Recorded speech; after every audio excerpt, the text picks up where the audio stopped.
So welcome everyone to the Women's Major Group, Women and Gender Constituency and Campaign of Campaigns joint parallel event for this year's CSW66.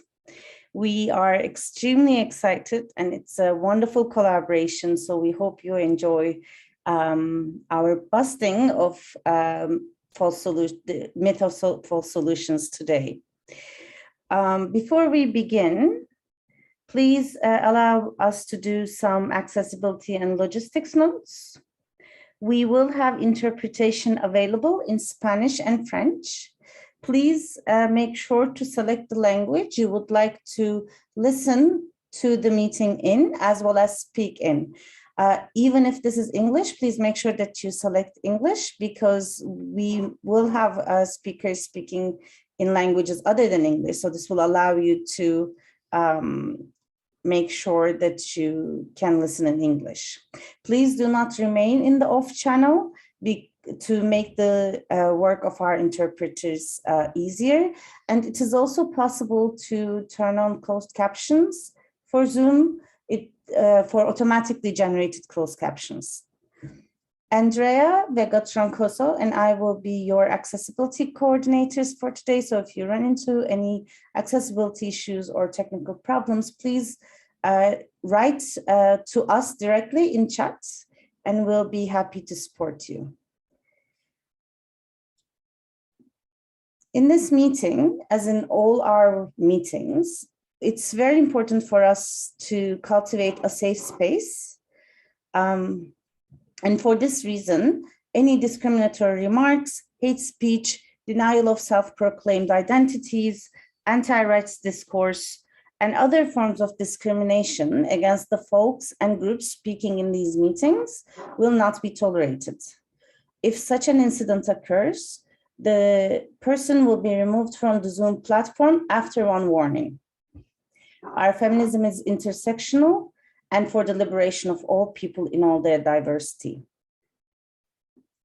So without further ado, please allow me to pass the floor to Patricia Boland of the Women and Gender Constituency. Dear Pat, the floor is yours. Many thanks, Shinaz. Also a warm welcome from my side. I'm Pat Boland. I'm coordinating the Women and Gender Constituency currently, and I'm very proud that we are presenting and organizing that event together with the Women's Major Group and the Campaigns of Campaigns today. Because we are all fighting commonly for a feminist world, for feminist climate justice, and we are all advocating on international level, but also on different levels, but in the international system for policy frameworks that reflect our demands and are creating a feminist future for all. First of all, I would like to quickly go into the agenda so that you all know what is ahead of you.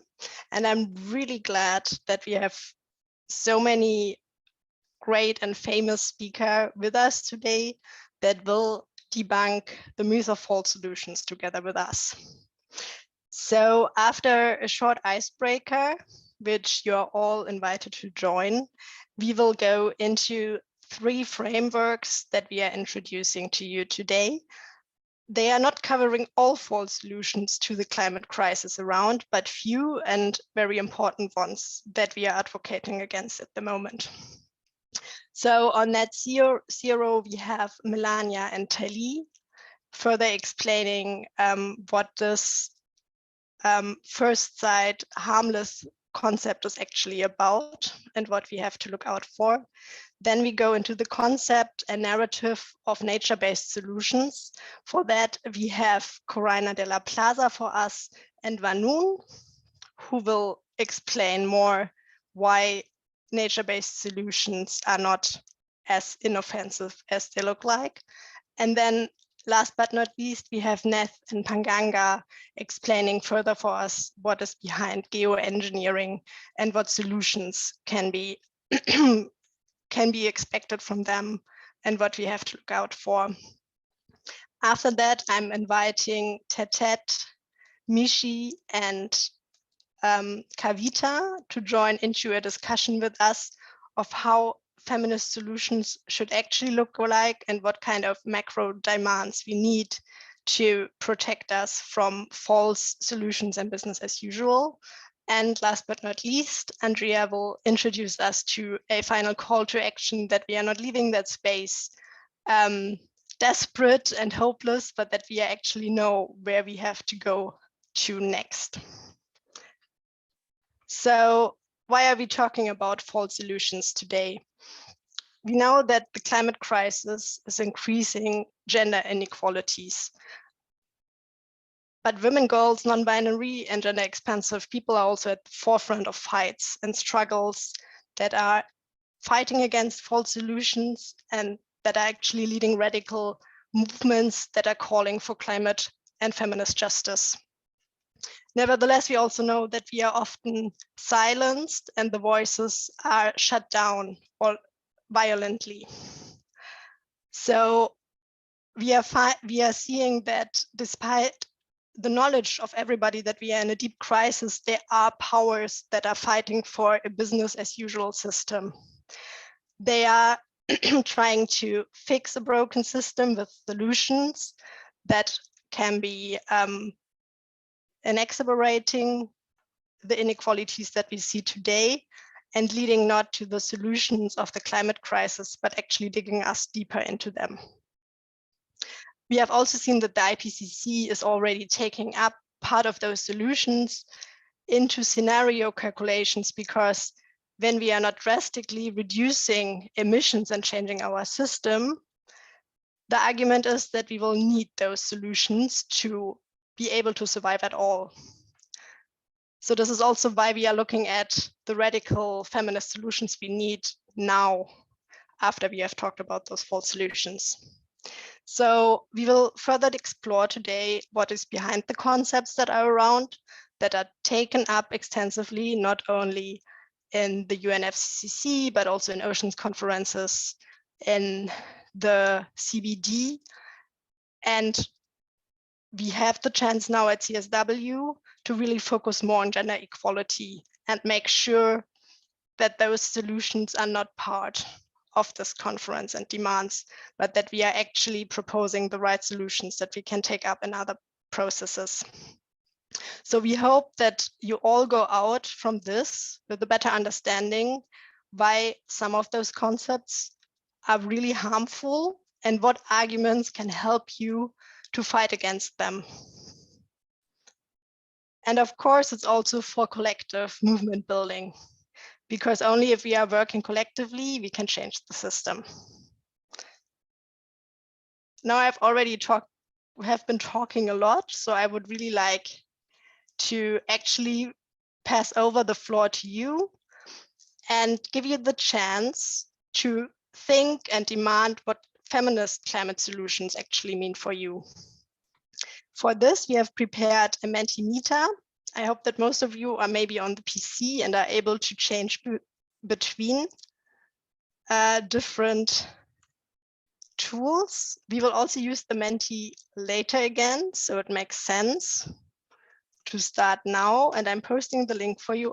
Andrea also posted the link for you, so that you can think about what feminist solutions must look like. So you can type into the solutions, but also the characteristics that you are expecting. And I will all give you a moment to think about it and then also share with us.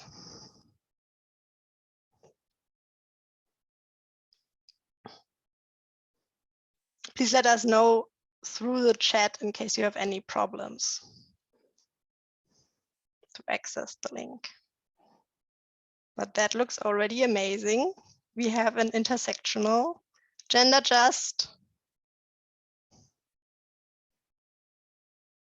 regenerative, global and radical,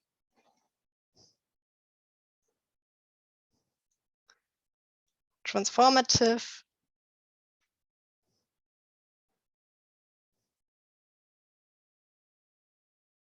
inclusive and liberating,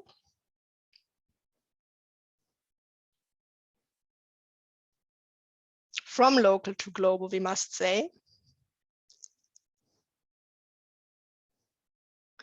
LGBTQ friendly, global South led,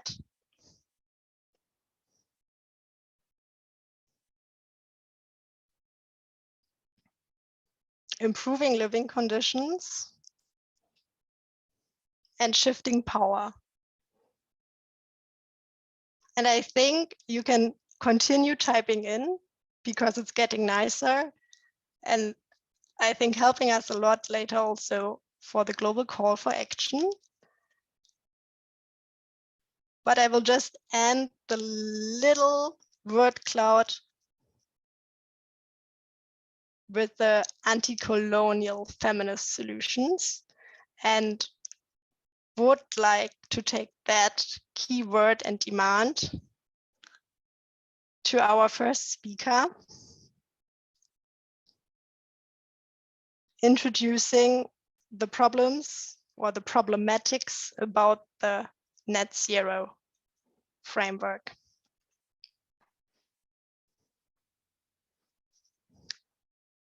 So about net zero, we will hear first Melania, who is a Zimbabwean feminist activist, a land defender, and climate justice activist. She has been at the forefront at battles against extractivism in Zimbabwe and in the Southern African region in general. And she has been involved in feminist movement building and feminist popular education. I'm very happy to welcome you, Melania, and I would like to give the floor to you to better explain to us why this inoffensive word of net zero is so problematic. The floor is yours. Thank you very much. Actually, let me just start by saying that the idea around net zero is extremely dangerous because it places humanity in the hands of technologies. And we all know that part of the challenge that we are facing with, we are living the climate crisis because of the growth of those same technologies. So the challenge we're sitting with is that we are trusting the system that has caused the climate crisis to be able to address the climate crisis.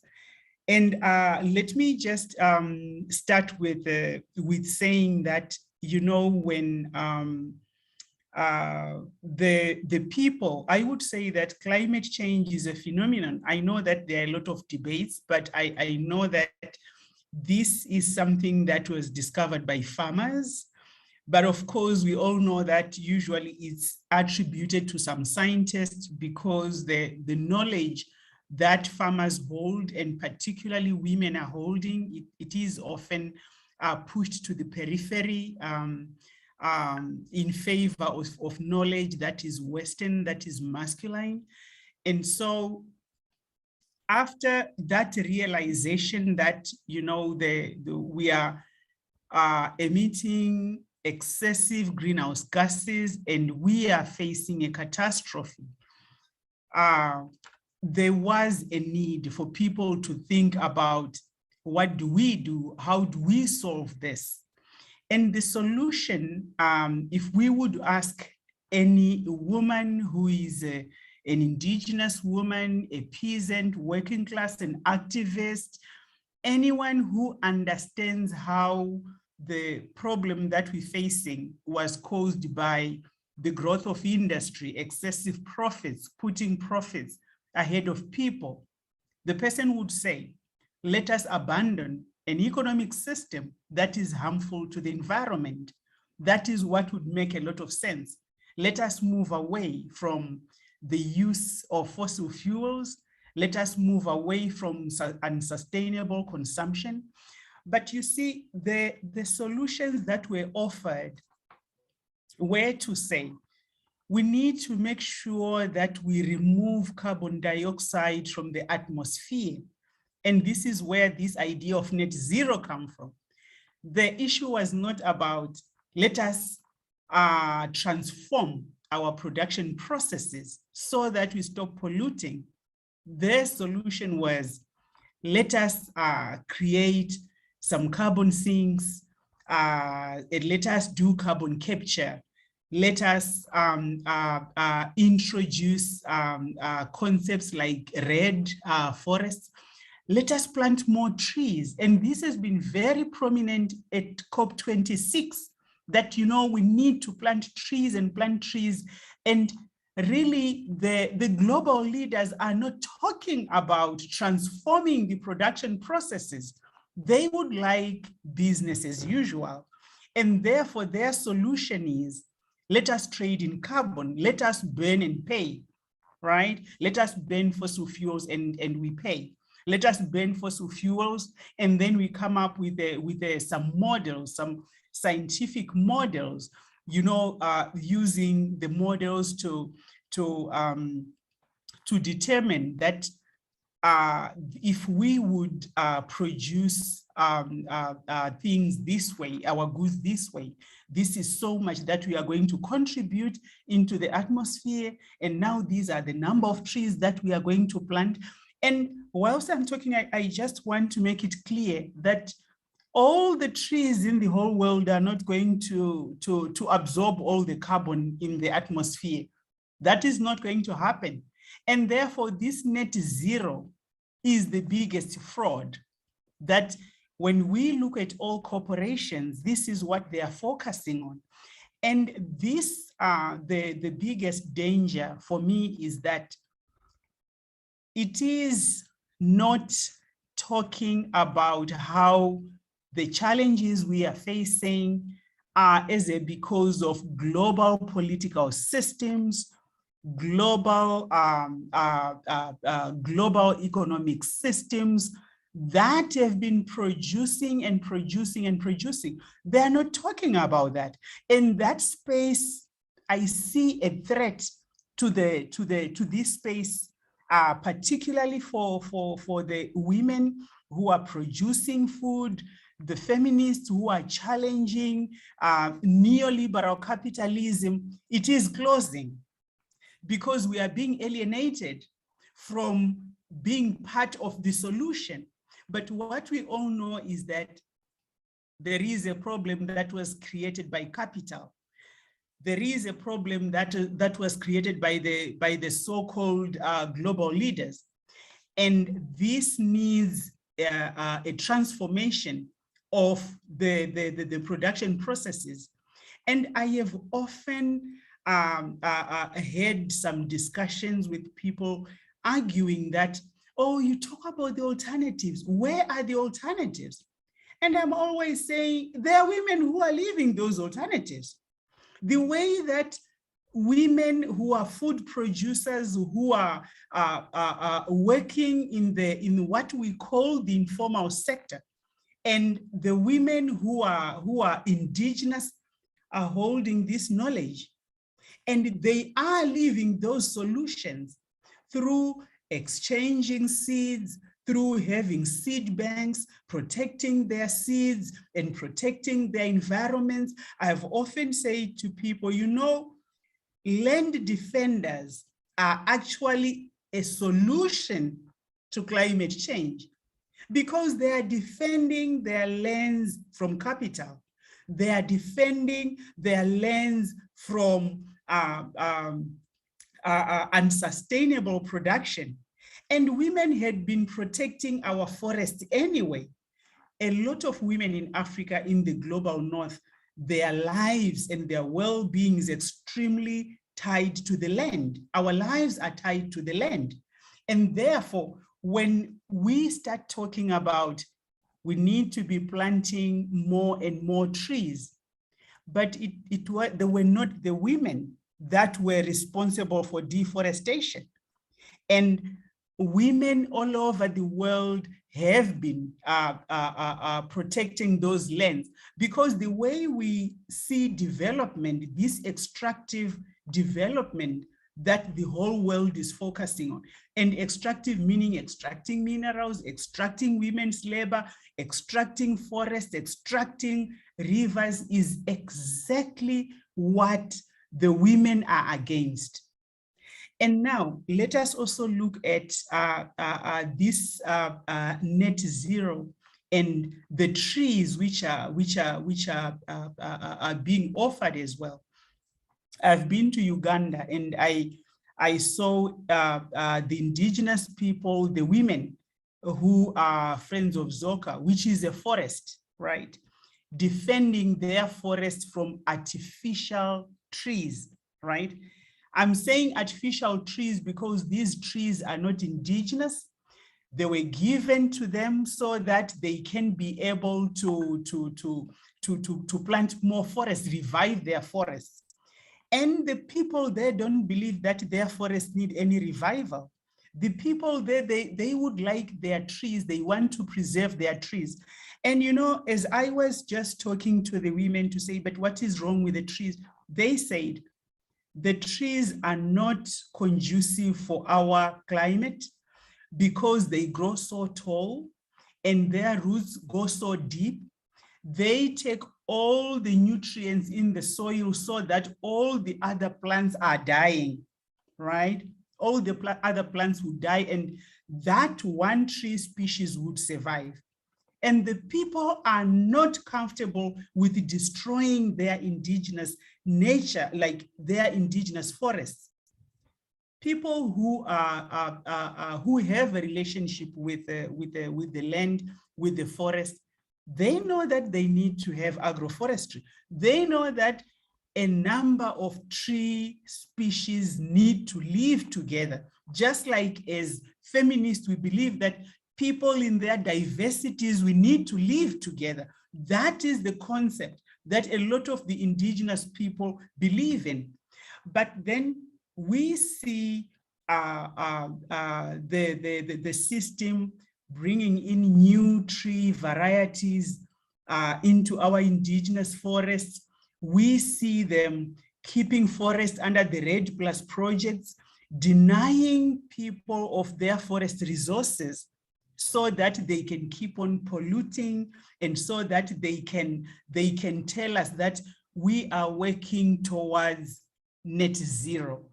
And this is something that I always say, this needs to be resisted in its entirety. The early maturing seed varieties, which are artificial, because where we are heading to, the moment that we lose our local seed varieties, the moment that we destroy our subsistence economies, we are going to depend on neoliberal capitalist system. And we are going to be so dependent on it such that we are going to go back to the system where people will be scavenging for food from one factory to the other and moving from owning our own and having control of our food systems to where we need to be buying everything and where we need to depend on the market. And this is a situation that we're moving towards, which is a very dangerous situation. I know that there are some other presenters who are going to talk about geoengineering and other false solutions. I'm going to end it for now, but there is a whole system that is pushing all solutions which are not even proven. Net zero has not been proven to stop climate change. Thank you very much. Thank you so much, Melania, for this comprehensive overview. I won't attempt to mention all or summarize all points that you have brought up, but I think what has become very clear is that net zero is actually used and we might not allow for greenwashing actually a business as usual of those that are actually causing climate change and are responsible for the emissions, also historic emissions caused in the system. So many, many thanks. And I think you already gave a perfect transition to our next topic. That is one of the solutions that is actually then underlying the net zero concepts. And this is called the nature-based solutions. As said, also first sight, it looks inoffensive. And Coraina de la Plaza from the Global Forest Coalition will help us to better understand how we can actually demystify that concept and why we and other feminist activists tend to actually rather refer to ecosystem-based approaches. Welcome, Coraina. She's the campaign coordinator of the Global Forest Coalition, and we will have some global perspective, including from the recently closed UNEA meeting, what we must learn about nature-based solutions. The floor is yours, Coraina. Yeah, hi, thanks, Patricia. Hi, everyone.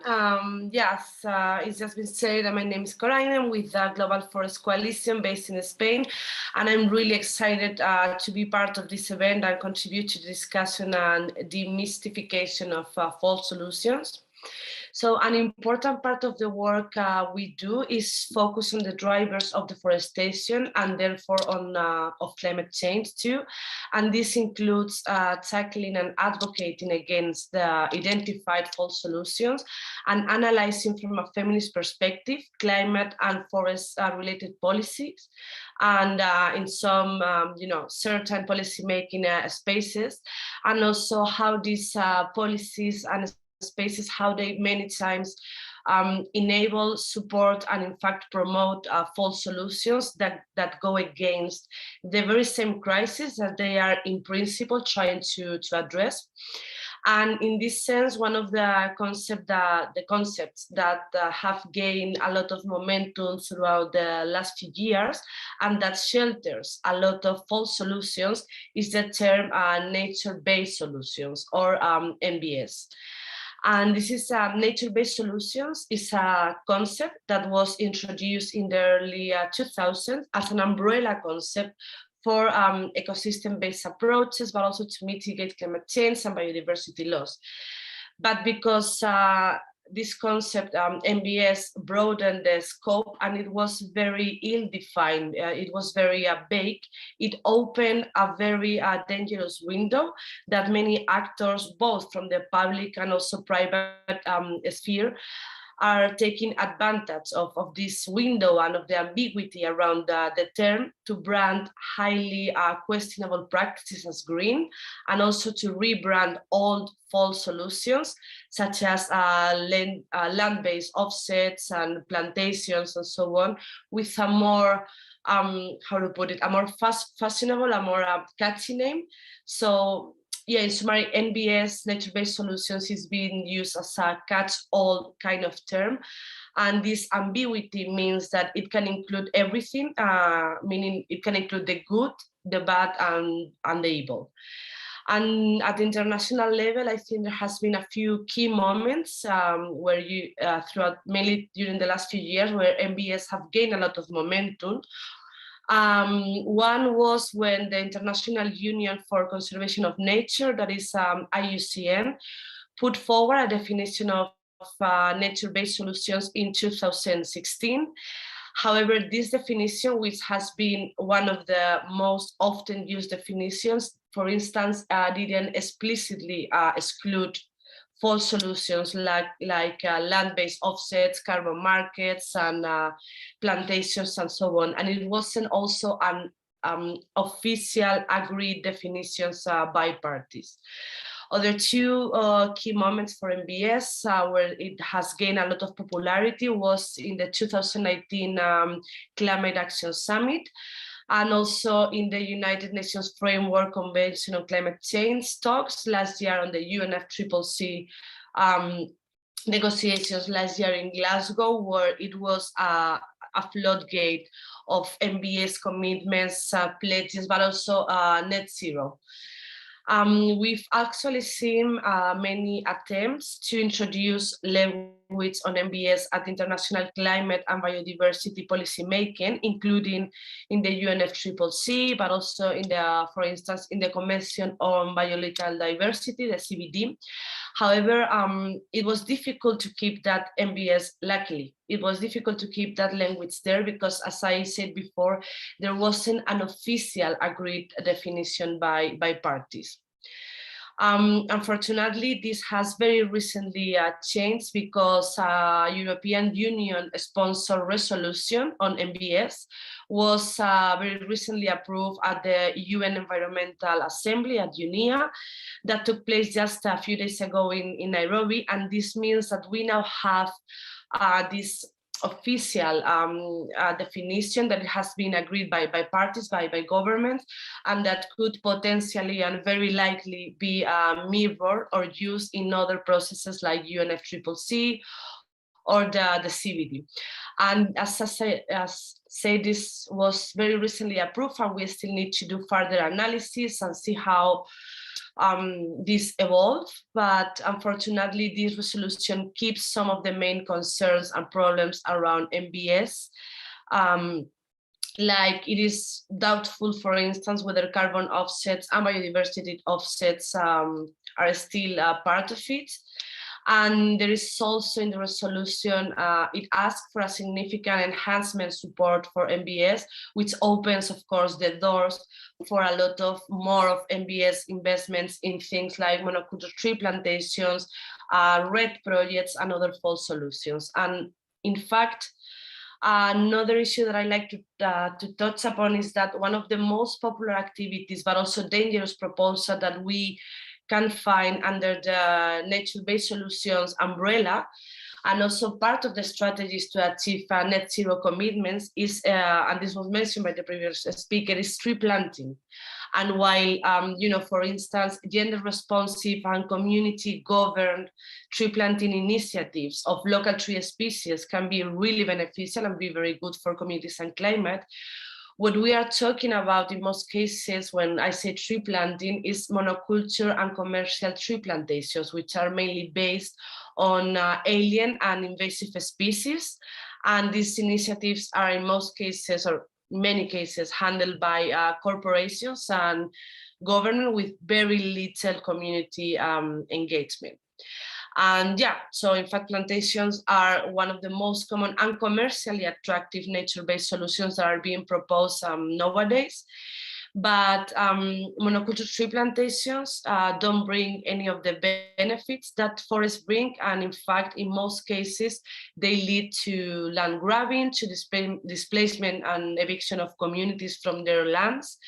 They lead to human rights violations, to freshwater scarcity, biodiversity loss, and many other negative impacts, including gender differentiated impacts, are associated to this type of plantations.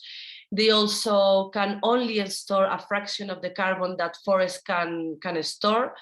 And yeah, there are emissions that derive from the land clearance that take place to establish this kind of plantations. So I said, this is I think this type of projects give a very good overview, or they are a very good example of the, you know, dangers and the false solutions that are centered under, as I said before, the nature-based solutions umbrella. And just to give, because I think my time is up, a very concrete example of how, you know, all of this come together is, for instance, the example of Shell, one of the main oil companies worldwide, which has committed to get net zero by 2050, and as part of the plan to achieve this net zero, this carbon neutrality, is by promoting nature-based solutions, including tree planting. Shell has committed to invest over $300 millions of dollars in tree planting projects to greenwash and to offset their emissions instead of committing to reduce emissions. And again, this has been branded as a nature-based solution. So yeah, I think I've run out of time. I leave it at that. Thanks. Many thanks, Corina. In particular for your last example that is actually rounding or connecting again to the last topic of net zero and how both concepts actually are intertwined, and also to really explicitly explain why nature-based solutions can have it all. They can be good, bad, and also really the evil. So yeah, I'm really concerned to hear about the UNEA resolution, and I think it's really informative for everybody to look into that and see how we can improve argumentations to make sure that this is not taken over everywhere, in particular if we are still having the concerning parts in it that we are arguing or advocating against already for a couple of times. Many, many thanks. And now I would like to hand over to Vanoon, who is the Executive Director of Climate Watch Thailand and also a PWLD member. And we will hear a little bit more about what the concept of nature-based solutions means on the ground. Vanoon, the floor is yours. Thanks very much, Pat. Thank you very much for having me here. I'm going to be unpacking the nature-based solutions from our discussion and our work with the women in the community. I'll starting with the concept. I've been working on energy issue, and we are, of course, against the fossil fuels. When very first time I was talking to the community members, I was talking about natural gas. See, the word natural gas is already misleading. It's from nature, it's natural. So whatever you're talking about nature or natural, it's always good. So despite the fact that natural gas is also fossil fuels, which is bad.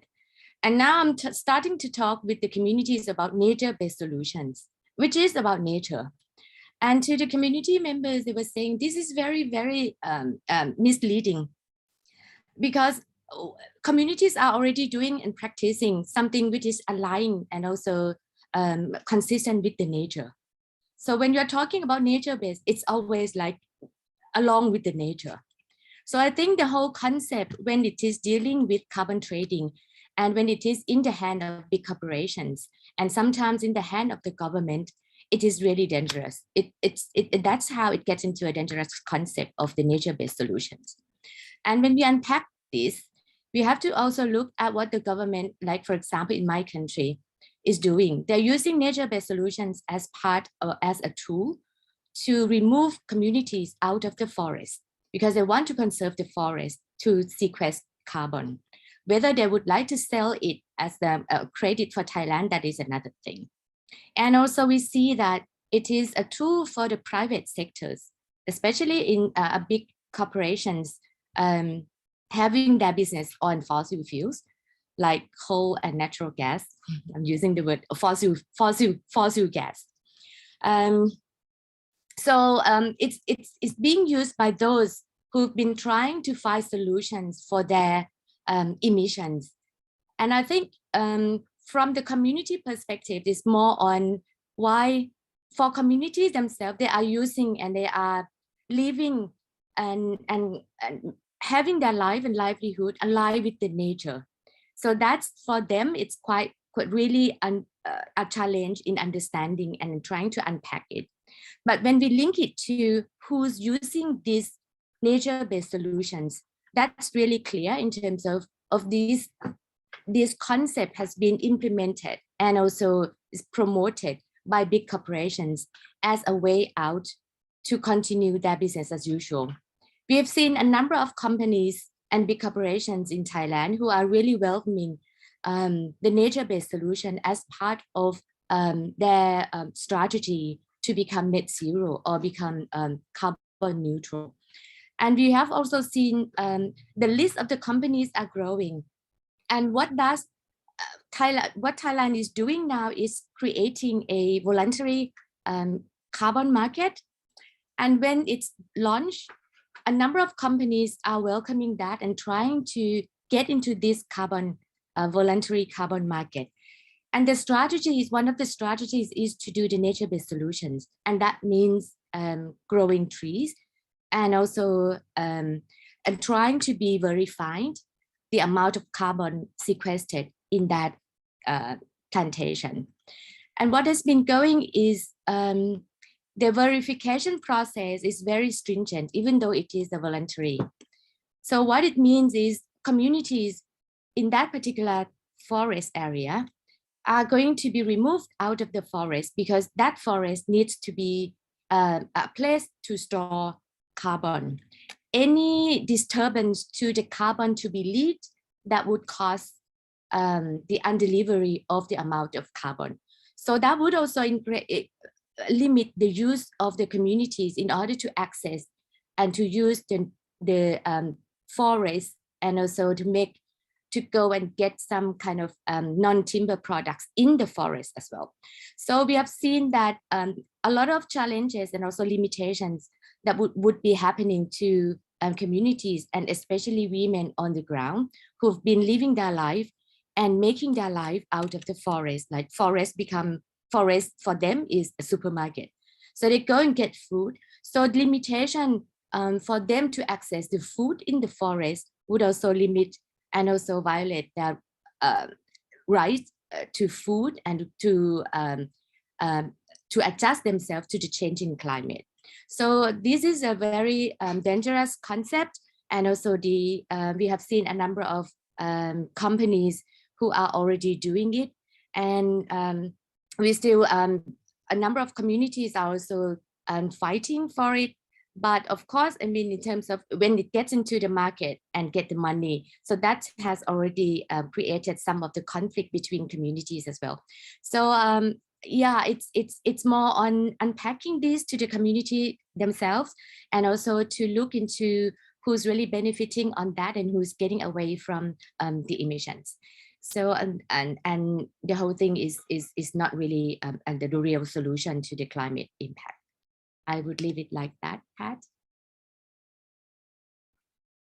Thanks so much, Vanun. I think that gave us a sad but really clear example how on a national basis or in a country like in Thailand, but also in many other countries around the world, actually multilateral companies, major emitters are really using this concept and intertwine it with other concepts like carbon markets to offset actually their fossil fuel caused emissions, and then by that affecting indigenous peoples or local communities who are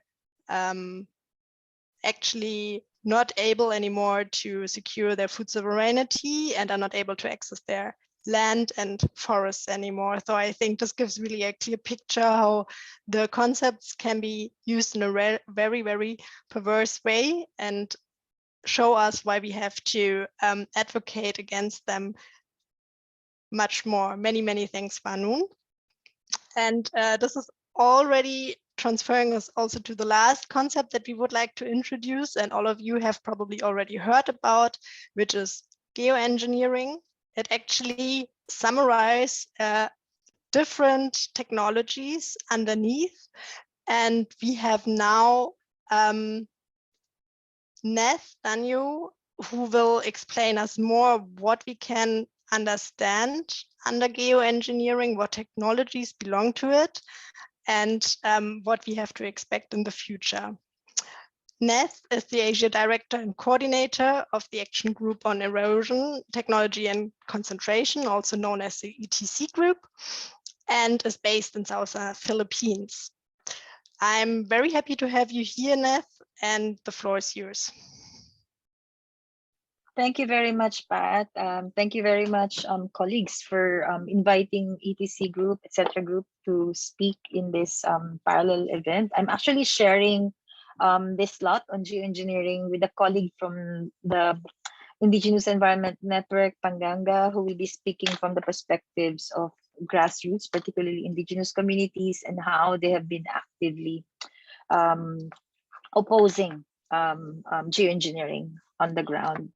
My task is to refresh your memories about geoengineering, or to introduce it to you if you haven't heard about it, and also to walk you through some of the technologies and the issues and where we are in terms of global governance on geoengineering. As mentioned by Pat, the concept has become increasingly more not popular. It's actually notorious than popular, um, but more known than it was 10 years ago. Actually, etc. Group started our task of increasing or raising awareness on geoengineering and its adverse consequences to the planet and people 12 years ago, in no, more than 12 years ago. And we actually started a campaign called Hands Off Mother Earth, which is very much alive. I think Panganga will mention that to you. But when we started the campaign, education campaign on geoengineering and really raising critical awareness on this, nobody knew what it was, and people thought it was sci-fi. Definitely, it's not sci-fi anymore. There's a number of real-world experiments happening in different scales, and also very controversial proposals that have gained more attention and media imagination over the past few years. And geoengineering, just to review, is actually a set of technologies or a suite of technologies that are intended to intentionally intervene in and alter Earth systems on a mega scale, large scale, particularly to manipulate the climate, to counteract some of the effects of climate change in particular. Like it's been referred to as climate geoengineering in the context of the Convention on Biodiversity, where there are two soft moratorium that has been running since 2008. It's also referred to in some discussions in the UN Environment Assembly, for example, not this one, but the previous one.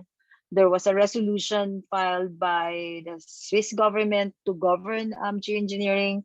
And there are discussions on the sides of the UNFCCC about geoengineering, but not in the formal way.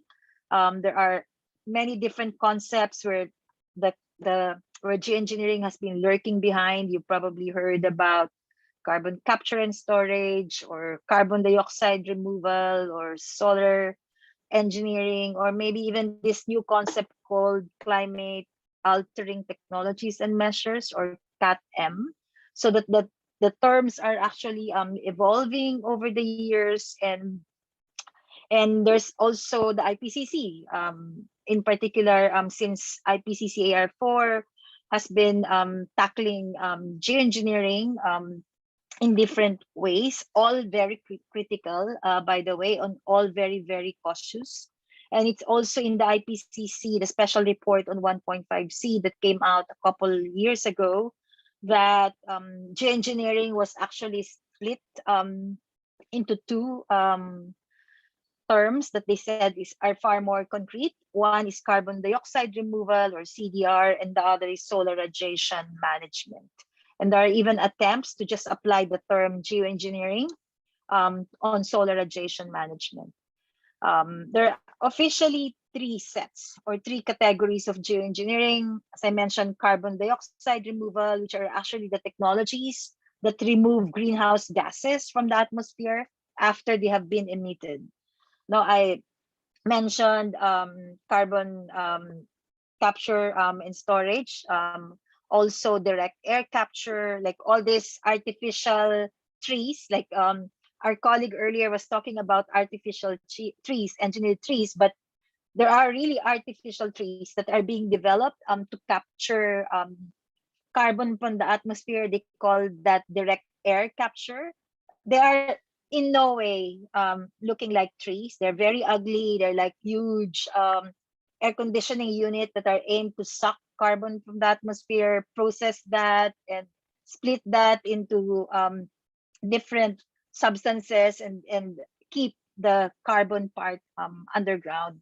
And all of these are actually experimental, not proven, also untested, and definitely poses a lot of dangers, perhaps much more dangerous than the problem that they're trying to solve. And the second category of geoengineering technologies are called solar radiation management, or SRM. And the idea is to reflect sunlight back into space to reduce warming effect. And it's like if you will picture it in your mind, it's like actually creating or making a huge umbrella to cover the earth from the heat of the sun, to reflect the sun, to reduce global warming. So, and there's also another category, weather modification, which is far more widely used, particularly in smaller and regional scale in many countries, but still under the category of geoengineering.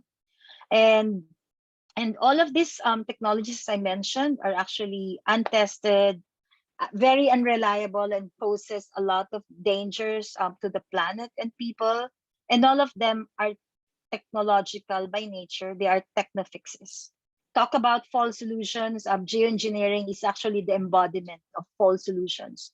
Also, I have to mention that much of the vaunted claims on the benefits of geoengineering in recent years are actually attached to that concept of net zero that our colleagues were mentioning earlier, that in order to bring down to net zero the carbon emission, greenhouse gas emission, you need carbon dioxide removal technology. So more and more, particularly CDR, have become part of that, all that promotion of net zero technologies. In fact, they call carbon dioxide removal technologies as nets, no, net emission technologies, net zero technologies.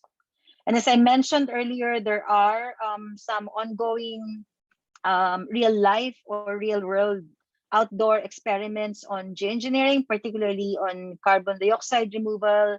Over the years, there's been dozens of experiments around ocean fertilization, which is a technology under that category, carbon dioxide removal. And the idea of ocean fertilization, you may think it is stupid, but there's been actually tons of money that has been spent on this. The idea of dumping iron particles or nitrogen on parts of the ocean or the seas, to be able to fertilize it and promote the growth of phytoplankton. And phytoplankton are of course known to have the capacity to suck carbon from the atmosphere. And the idea, if you have megatons of carbon of phytoplankton sucking carbon from the atmosphere, they will be able to bury carbon in the seabed. But of course, that's conceptually happening. But all the other experiments that have been done so far have failed and showed that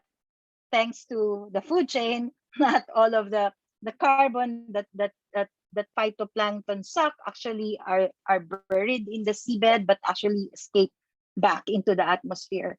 So there's been a lot of scientific studies that actually debunk the entire idea of ocean fertilization, and yet millions of dollars continue to flow into new experiments, into new harebrained ideas on how to do ocean fertilization more effectively, and therefore posing so much harm on ocean biodiversity, on marine biodiversity, and also to the livelihood of fisher folks, of communities that are reliant on the ocean, on marine environment.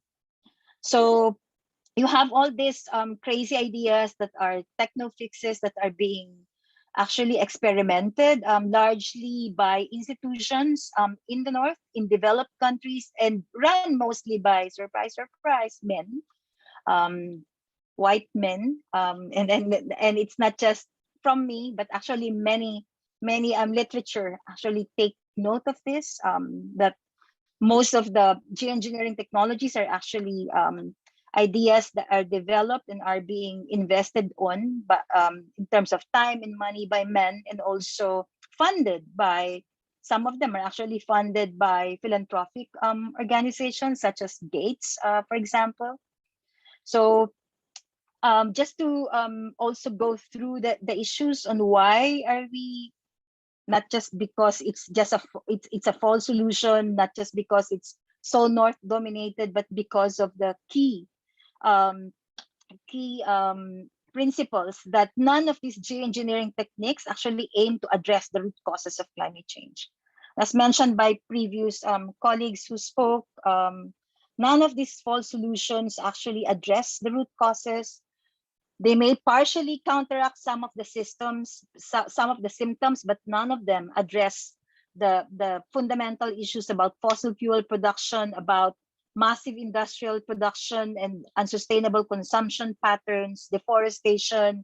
None of them address unsustainable agriculture and food systems and uncontrolled urbanizations. All of these drivers of climate change will continue, regardless of the millions that they have been investing on geoengineering technologies.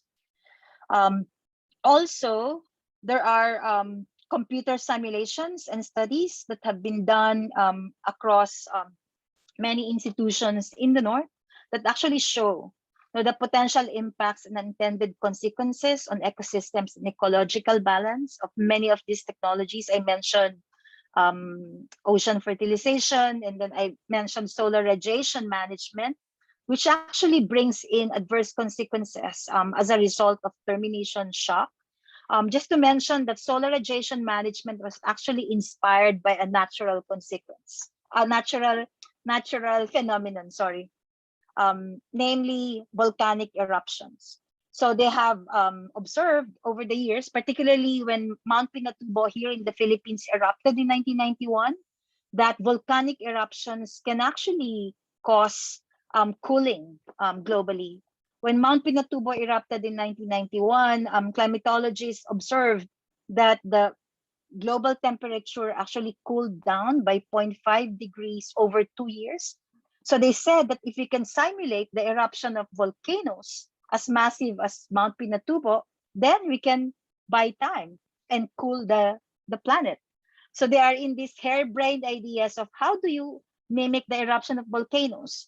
So there are proposals to fly thousands of high-flying planes to bombard sulfate aerosols in the stratosphere.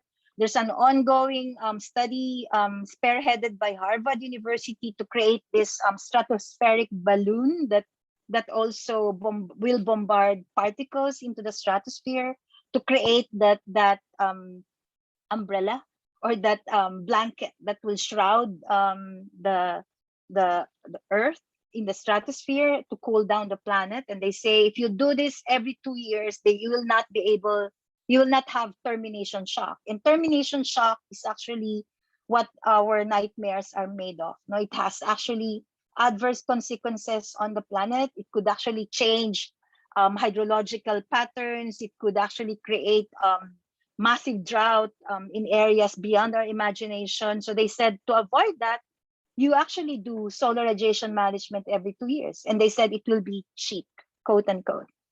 Cheap is, by the way, tens of billions of dollars. So these are the kind of mentality that are behind geoengineering. Definitely, there will be unequal or uneven impacts across regions and areas. In order to have an impact, of course, it has to be inherently transboundary and large scale by nature, and which means that decisions on research and development and deployment are inevitably becoming top-down. It's actually just in the hands of the few and pretty centralized. And this is the reason why there are governments such as Switzerland that are actually interested to bring this whole discussion on the global scale by bringing this to the UN. But of course, there are conflicting interests around this. So we really have to be involved in that discussion at the UN as civil society. And lastly, just before I pass this on to Panganga, I know I've actually overshot my time, just to inform everyone that while there is no clear place in the UN where geoengineering is being discussed or governed, there are actually a number of existing moratoria that applies to different technologies in geoengineering, namely ocean fertilization. There is an outstanding moratoria that was adopted in 2008 in the Convention on Biodiversity, which rolled in to the London Convention and London Protocol that adopted the decision in 2013 to prohibit all ocean fertilization activities except legitimate scientific research. Also in 2010, the CBD adopted soft moratoria on all geoengineering techniques except CCS from fossil fuels, with some very tight limitations and exemptions. So we have been calling for a ban on geoengineering because these technologies are inherently high risk, inherently unfair, and inherently false. So I end my presentation there. Sorry for overshooting my time. Thank you, Neth. And I know it's basically impossible to cover all aspects of geoengineering within like 7 to 8 minutes. So many, many thanks for this very clear categorization, explanation of different techno-fixes, and also on touching upon actually everything behind those fixes, because they are unbelievably expensive. This is where money comes in. We know that money and funding is lacking on much more important issues that are actually contributing to a feminist, caring, and just world. So I think it's really important to look also at that aspect. And it's really in the hands of governments and mainly scientific discourse. So this is why I'm extremely proud and happy that we have Banganga with us, who is actually a climate geoengineering organizer and is also an indigenous mother from Sivongak. I'm sorry if I pronounce that incorrectly, please correct me. And this is located in the so-called Bering Strait. So I'm very happy to give you the floor. Please take your 8 minutes, because I said we have far too little activists against geoengineering solutions, and I'm really glad to hear about your struggles. The floor is yours. Hold on a second, I'm trying to see. Can you all hear me? Yeah. Perfectly. Okay, great. So wanga pangangan ng nakapangawi wanga ataka agunatrama Kirsten Nugak Pass wanga sivunga kami and my Ramka is the Kiwagami.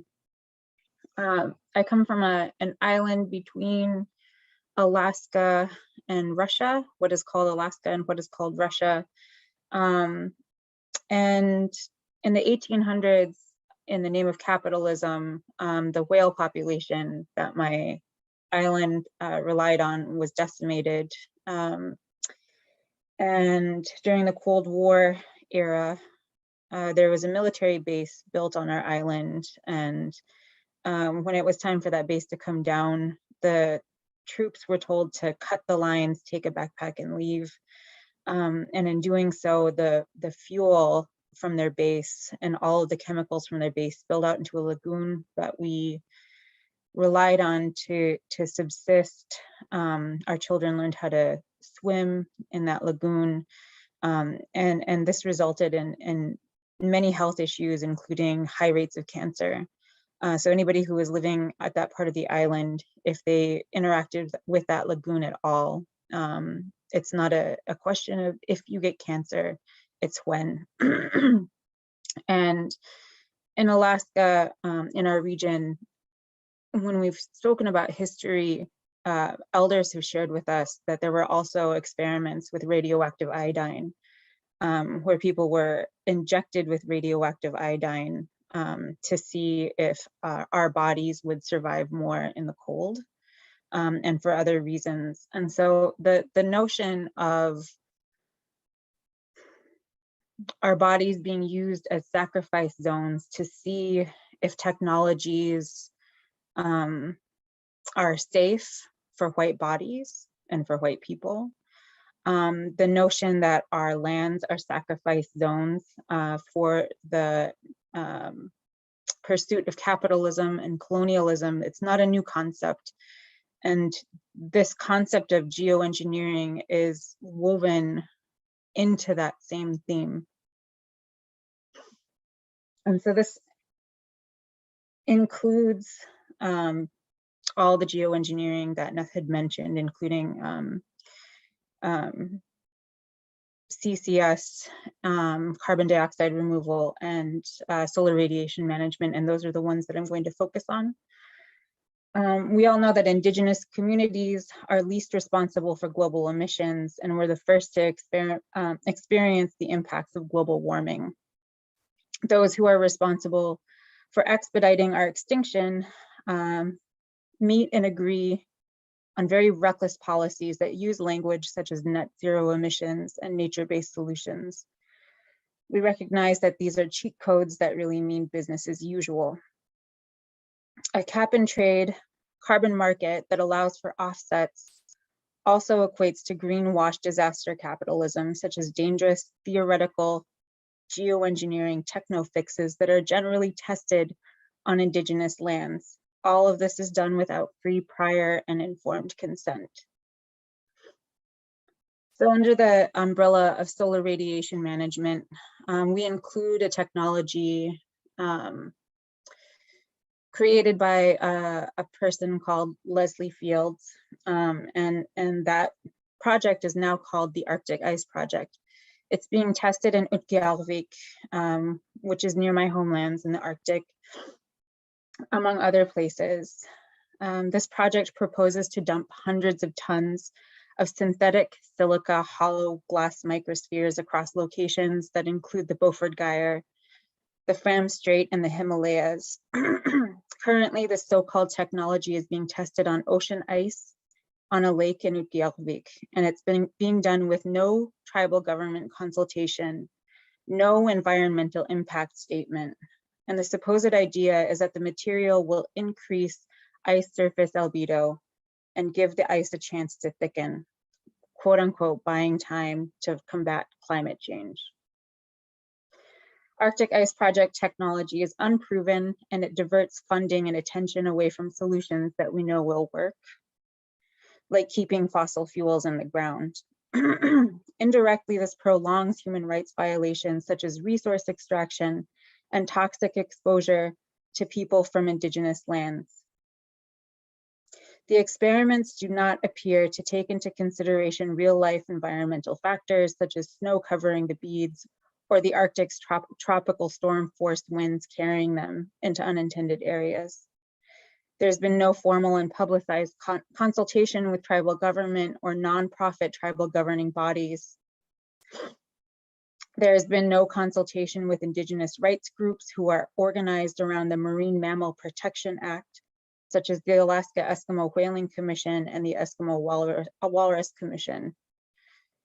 There have been tribal organizations in Alaska who have raised concerns, and the Arctic Ice Project is not being transparent about opposition or concerns that have been raised. Tribal members across the coasts of the Arctic who rely on Arctic ice are not fully informed about the project, including its scope or the intention behind it. They have not been included in discussions on a broad scale, and there has been no formal consent of all indigenous nations who live where this is being tested and where this is intended to be used. This also includes Harvard University's ScopeX project, which Neth touched on earlier, who are conducting research on a technology that would release particles such as sulfur dioxide into the air to dim out the sun, quote unquote.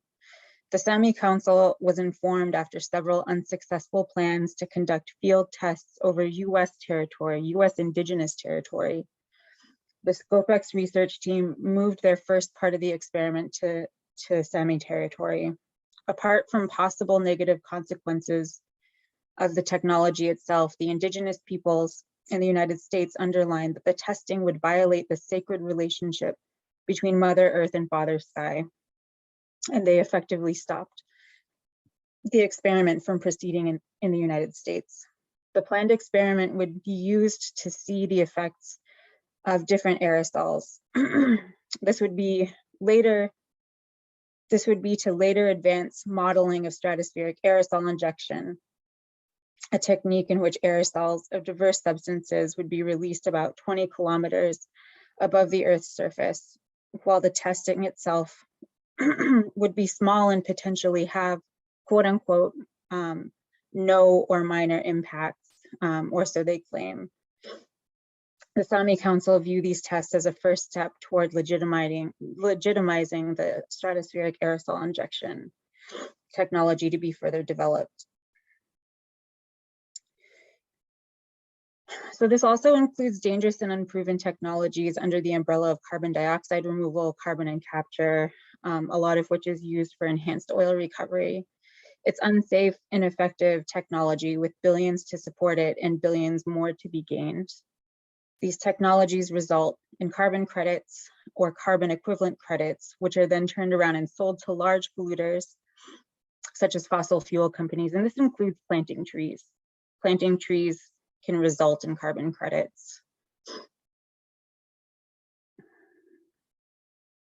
Up north in Utqiagvik, their health, hunting, fishing, food gathering locations have been harmed already from fossil fuel industries, where the Arctic Ice Project is doing the pilot study with no free, prior, and informed consent.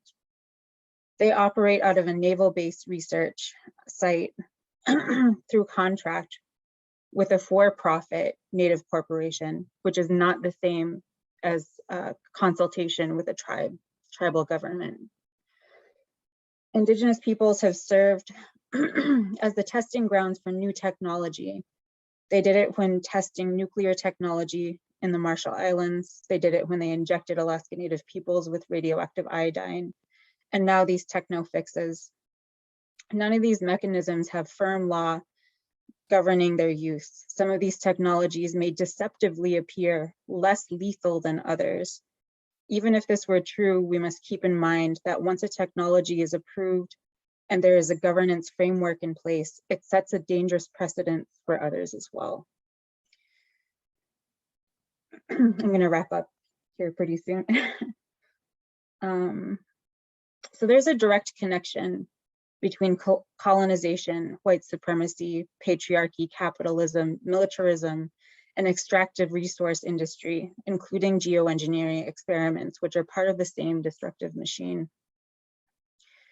The rape, exploitation, and destruction of our land is reflected in the rape, exploitation, and destruction of our femme and non-binary relatives. It means we are on the front line of the fight just by our mere existence. And the importance of our voice is obvious by how much effort is placed by those systems in silencing us. When we see the impacts of climate change, our knowledge and expertise is kept out in the spirit of oppression, extractive industry, and colonialism. We must demand enforced policies that require free, prior, and informed consent of Indigenous peoples. If we had ensured this globally from the beginning, harmful technologies such as fossil fuels and geoengineering would not be placing us in the danger that they're placing us in for mass extinction. Thanks.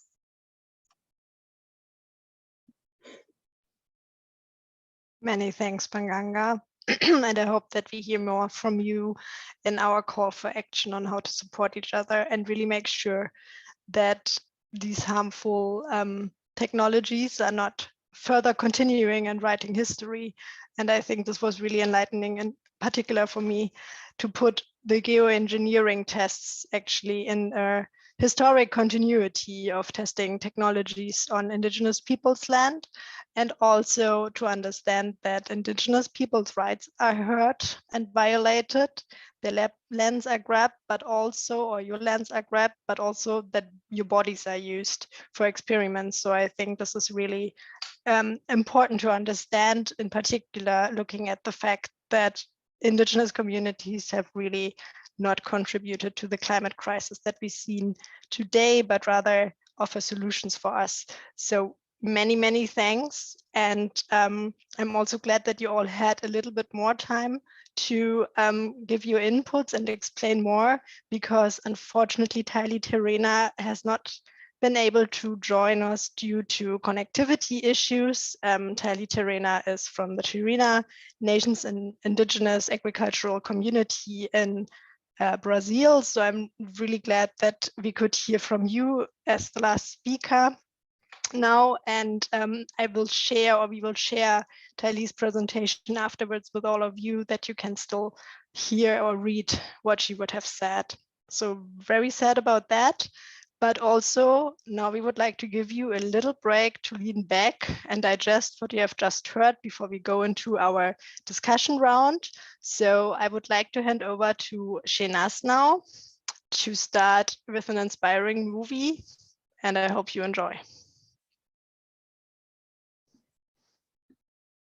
Thank you so much, Pat, and many thanks to all our speakers for these really sharp and strong responses that have been very informative for all of us. So now we're going to show you about health of an incredible advocacy video from Campaign of Campaigns on the false solutions.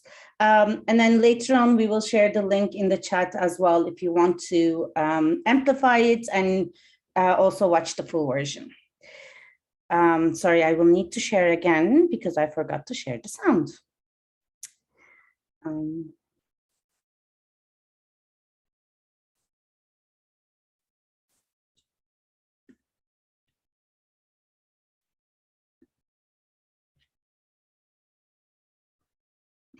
Apologies, coming back to you just now.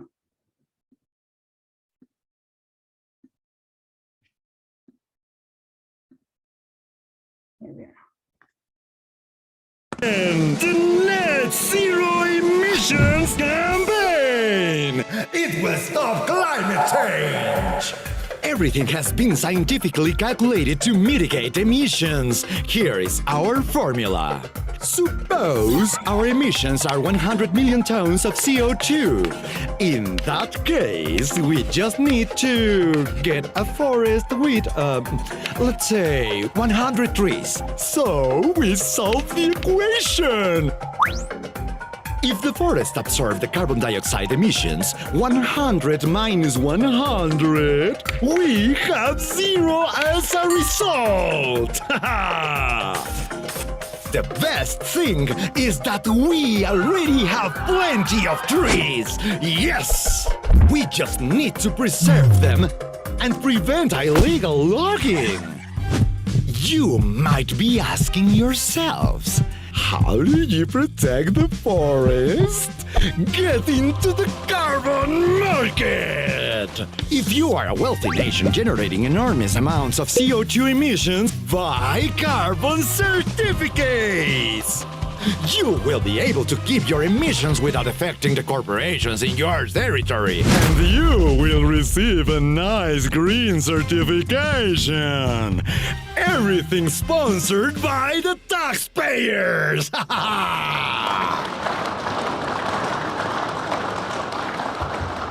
Stop! It's a trap! What you have to do is to cut your CO2 emissions. Look, the forest that already exists cannot cancel the CO2 emission generated by those multinational corporations.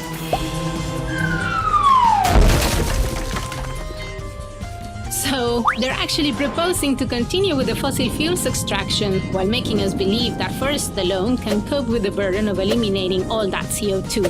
The truth is, emissions continue to increase, worsening the global warming. I'm still not done. Why are you mad? Do you want to go greener? We will do it! We have other solutions! Nature-based solutions. We will grow soy, and we will have biofuels. Stop! Do not destroy our forest!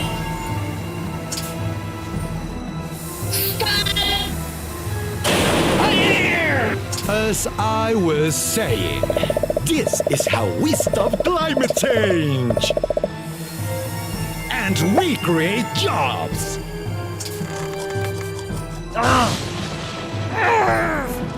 This only makes the wealthy wealthier. It destroys the ecosystems, displacing and threatening the lives of animal and people. There's no pleasing you. But you won't be able to resist this other solution. It is like going on a hunting trip. It is geoengineering. We shot at the clouds to dissolve them. So we can manage the weather at our convenience.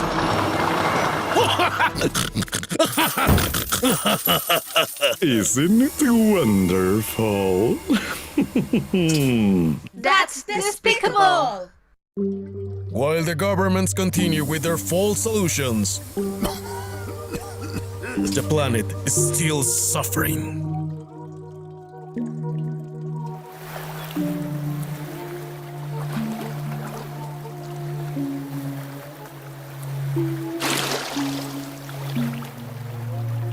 The greedy sector wants to blame the people. But the greedy sector, the wealthy nations, and the financial institutions under their control are the true responsibles.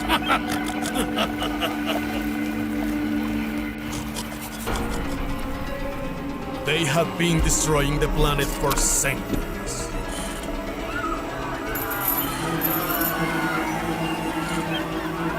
Destruction continues.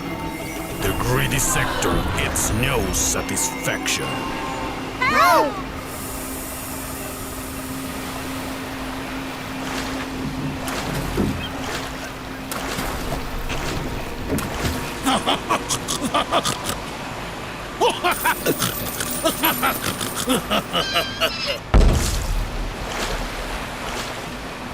We can't go on! They have only one option left. To pressure global decision makers to demand justice. You have a historical responsibility! Oh, you and your people are also responsible for climate change. We are all responsible. We are all responsible. We are all responsible. Really? Seriously?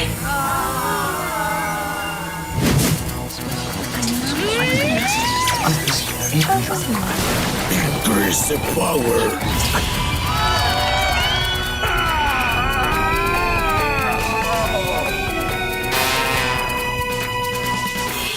What do we want?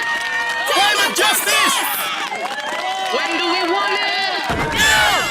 Climate justice!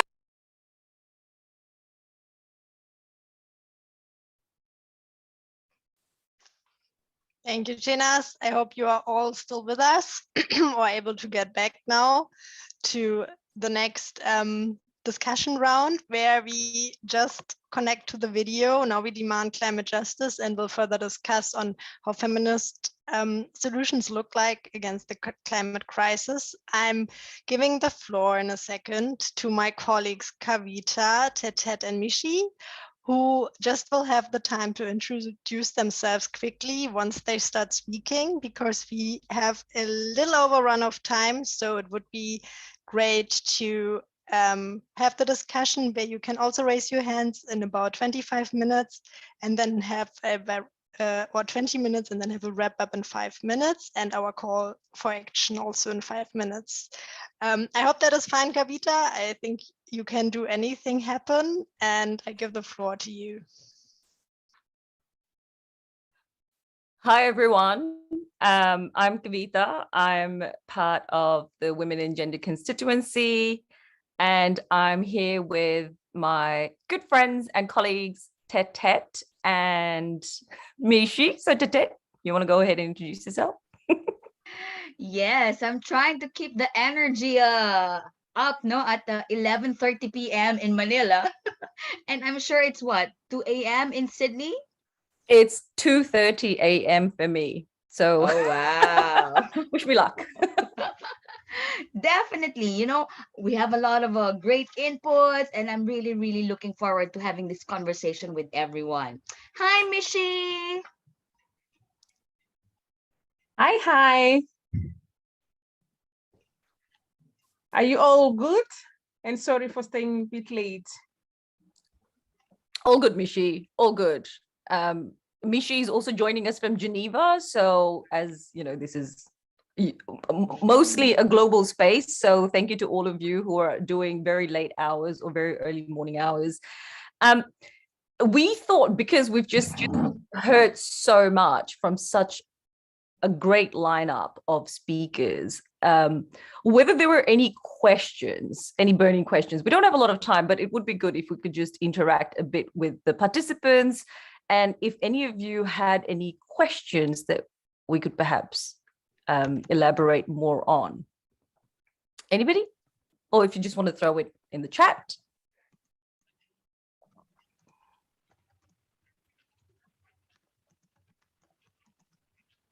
No? People are overwhelmed by so many of those false solutions. But maybe, Cav, you know, we've seen the video and I recognize my voice in that video. But maybe you can, you know, you can try to bring us back again. Why do we say these are false solutions before we start moving into what are the real feminist solutions? Why do we say it's false? What's wrong with them? Okay, so, you know, I've been reading this book, right? And I'm going to share it with all of you because I think it's super interesting. It's called, oh, my screen's blurred, sorry. So it's called The Nutmeg's Curse by Amitav Ghosh. And I highly recommend it for those who really want to,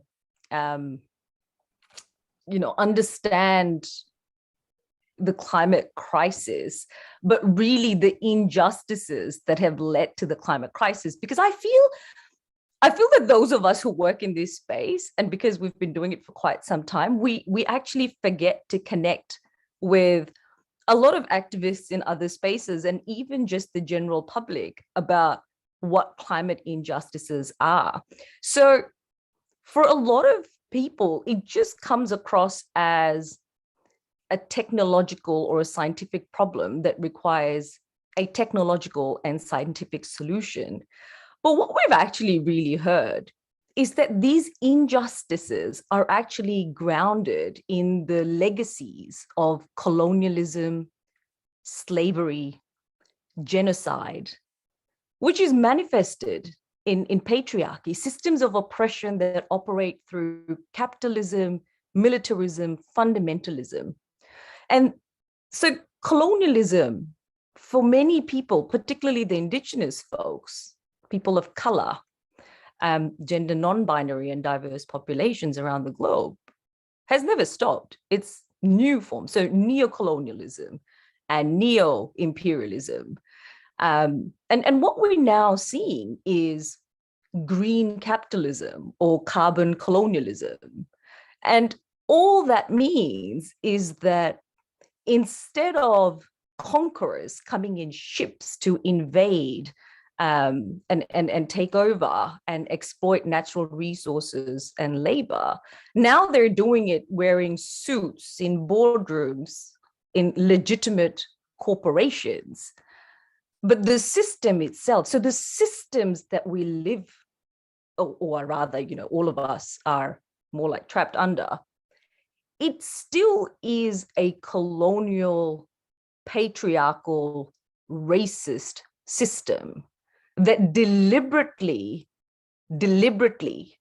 puts those of us in the global South in positions of inequality, discrimination, and violence. And so the solutions that are actually being peddled or sold or marketed by these same oppressive systems.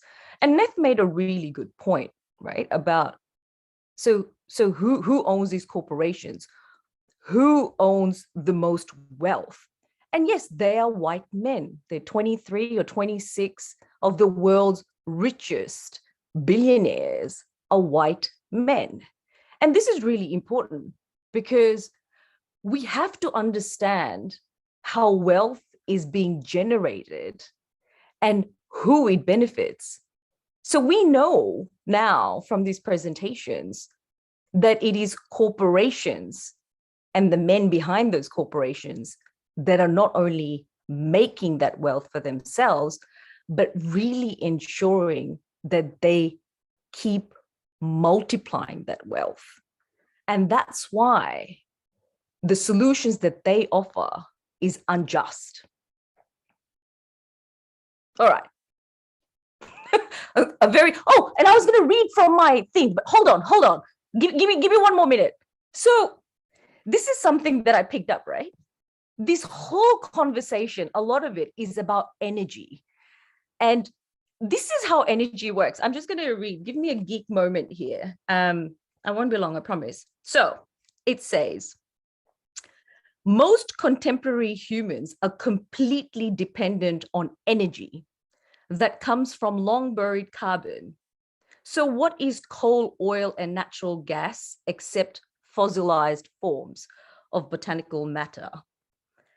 As for the circulation of goods or our exports, in that too, fossil fuels vastly outweigh any category of human-made goods. So energy is the most important commodity in the world today. And by almost any metric, the energy industry is impossibly large. Yearly energy sales at over $10 trillion dwarf expenditures on any other single commodity, that is trade, transport, and this is driven through 2 million kilometers of pipelines, 500 million deadweight tons of shipping, 8 of the 10 largest global corporations are energy companies, and 1/3 of the global shipping fleet is occupied by shipping oil. So given these figures, it may not be surprising that world energy consumption takes the equivalent of 2,800 barrels of oil per second to quench. And this is huge, right? When I read this, I was like mind blown. I was like, whoa, this is what energy looks like. This is what the production consumption of energy looks like. Every one of us is completely reliant on energy for our basic needs. So developing countries are really, like putting their feet down and saying, a lot of our people still need access to energy in order to really access basic standards of services and livelihoods, right? And yet we know energy is also the problem. And so this whole climate injustice, this whole debate around how do we transition? What are just solutions? What do renewables look like? It really comes down to energy. And we'll talk more about this, but I'll let the others now talk. I would really like to come in, especially on the point that you raised, Kavita, on colonialism and how really it manifests and contributed to the crisis that we are in now. I bet if you go now to our favorite friend, Mr. Google, and you ask, for example, who discovered Mount Kilimanjaro in Tanzania, or who discovered this river or that ocean, it will be the white man's name. It will never be the communities that we serve, and you can test that. And that is not by accident. It's really to alienate us from our natural surroundings, to alienate us from our nature, and to make it's theirs and it is not ours. And unfortunately, it was that knowledge and the hegemony that the capitalist system has created. Until recently, where I come from, I was taught that Mount Kilimanjaro has been discovered by white men, right? And that is in the curriculum. And they systematically, the capitalist system within the patriarchy, systematically made us let go of all our traditional knowledge of who we are and our relationship with nature. And they impose the artificial relationship with nature. So today, as we are engaging, our ideals, for example, for development is not the ideal for development, or the ideal for success is not us living in harmony with nature, is us living in a story, concrete jungle of blocks. That is what it has been sold as the solution, is us utilizing and sustainably energy, as you say. That is what is been sold as the solution. And those who are living in harmony, we continue to see them as poor, as uneducated, illiterate, those who doesn't know. And we even, unfortunately, even within our circles, feminists, we often use this language. We have to go to educate them. I think if anything, it's us that need to be educated on how do we live in harmony, how do we protect our environment, and also how do we create sustainable solutions. So I think, to me, at the core of it is to challenge our own, to challenge the system, and to be cognizant also us as part and parcel of that problem, that we have been co-opted in the system. I've been educated in a very patriarchal system. So often than not, I have to check my education and my exposure, and to be cognizant that I might be part of the problem and not solution. Yes. So it is important, when we're speaking about this nature-based solution, where does it come from, for whom and what, and who benefit? One of the concern that I have is also commercialization of this solution. Those who have created the problem now are creating quote-unquote solution, and they're selling them for profit. So we can campaign, we can go to the halls of UNFCCC, and we can say we need this 100 and that 100. At the end of the day, all that money goes back to buy those solutions and doesn't go to the community, to women who day in, day out have proven that they have solution. They continue to create this solution, because I can tell you for free, the community that I came from, our ancestors and our women, they are not waiting for white savior to come and save them and show how to live in harmony with nature. They are doing it, and it's just for us to recognize. And fundamentally, I think that is what part of the problem. This is what a feminist looks like. This is what the feminists look like. Yes, it's very late in the night, but still, the energy is so high, because we are precisely debunking all of those false solutions that feed into this narrative of preserving the same system that has exploited, people, planet, our communities for the longest time. And you're right, Cav, it is not just a legacy, because when you say it's a legacy, it means it's already over and done with. It's continuing up to today, with unfair trade agreements, with illicit financial flows, with tax havens, etc., with militarization. So all the things that we have been talking about, are all encapsulated in our demand for system change. But how do we now unpack what system change means as our feminist solution? Because, here at CSW, we'll be talking about the need for greater women's participation, etc., mainstream.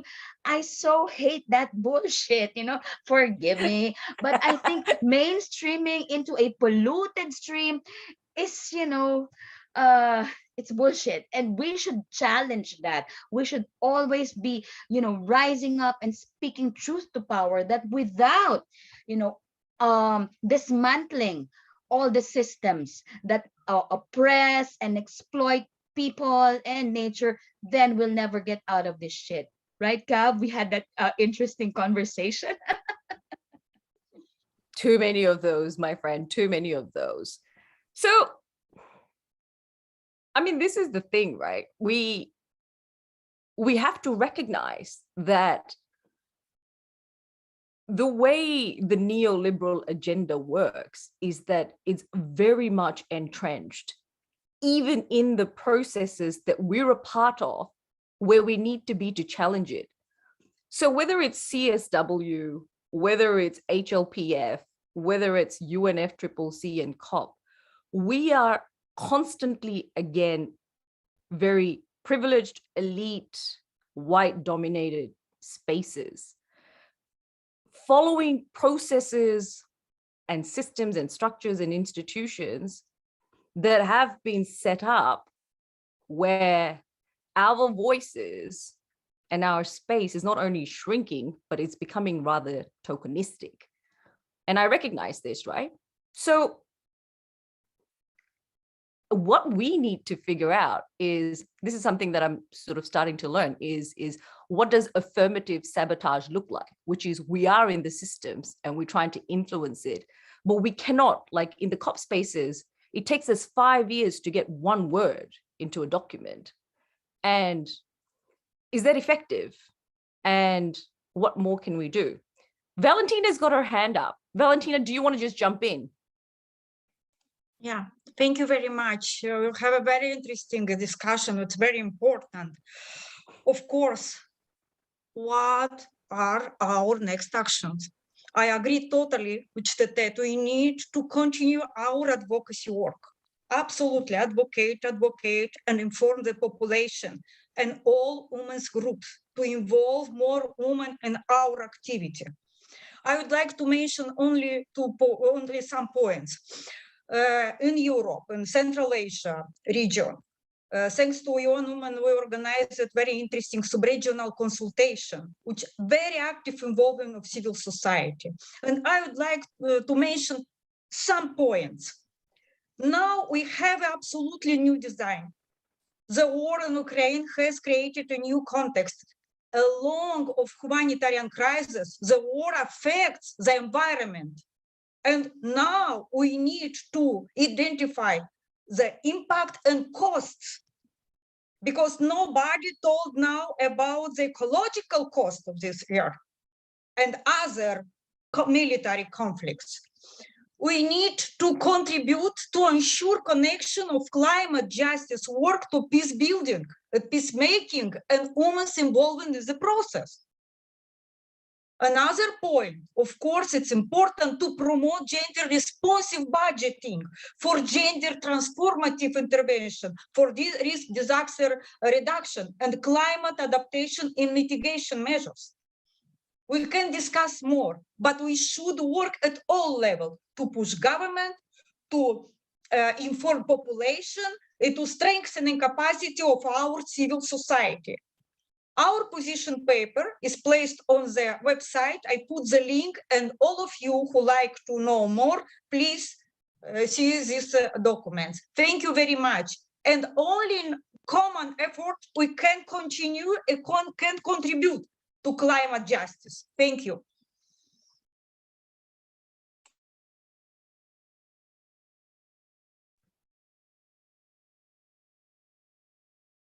That was really important, Valentina, because we really need to situate ourselves in the context of our realities. And right now, we have the climate crisis colliding with the pandemic, now colliding with the conflict between Russia and Ukraine. But not to forget that there have been conflicts happening in the global south for a number of years that has not got the attention as right now Europe has, which again shows how inequality is actually being used even through like mainstream media. People really do not talk about Yemen or Syria or Libya or Palestine. And all of this, Afghanistan, all of this, and Africa, parts of Africa as well. All of this has been ongoing. And we know that the inequalities, discrimination, and violence against women is at epidemic levels because of these colliding crises. And then we've got, and I love what Mishi said, about like those people who have created the problems, the systems that have created the problems are now coming up with the solutions. And we know this and we recognize this. So how do we move? How do we move to counter and challenge these narratives in the context of where we're operating?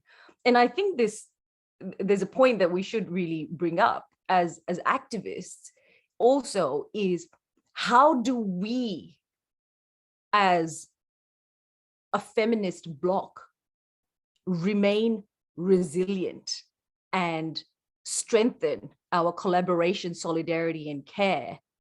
Because it is getting more and more challenging. There's no doubt about it, right? Especially in the climate world. It's not a day that we wake up and we don't see some disaster unfolding.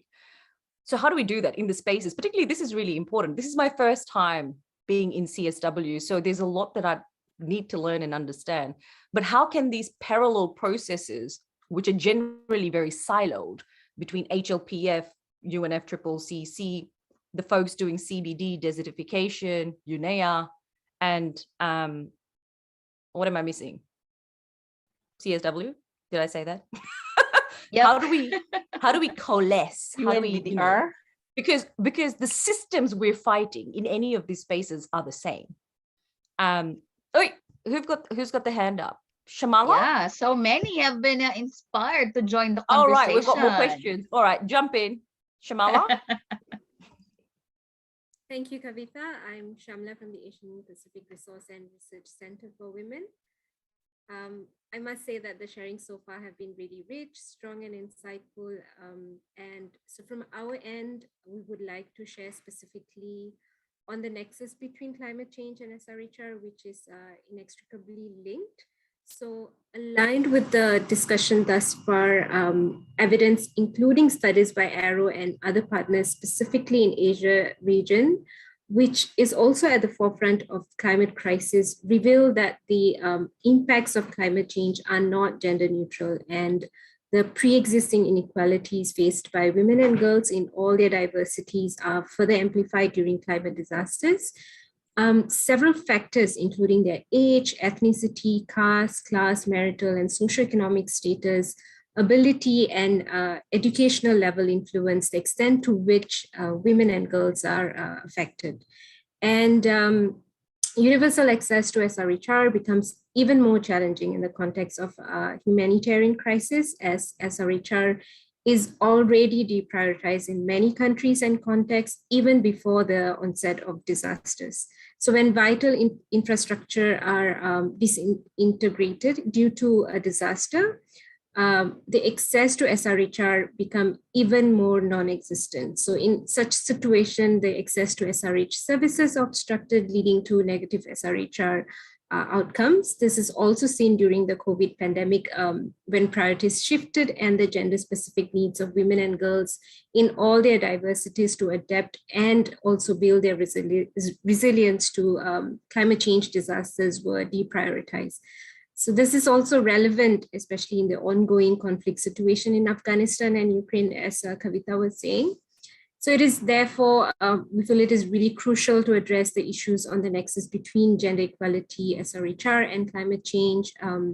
The states should address the structural and systemic factors, including repealing and abolishing discriminatory practices and policies that violates SRHR and exacerbate gender inequality.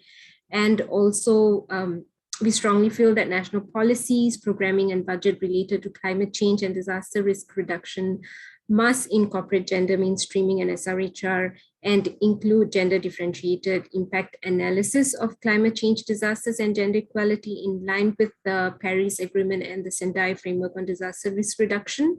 And of course, women in all their diversities must be recognized as agents of change and engaged meaningfully in the planning, financing, and implementation of climate responses, including in mitigation and adaptation initiatives at all levels and at all times. So that's all from us. From Arrow, thank you so much for this opportunity to share.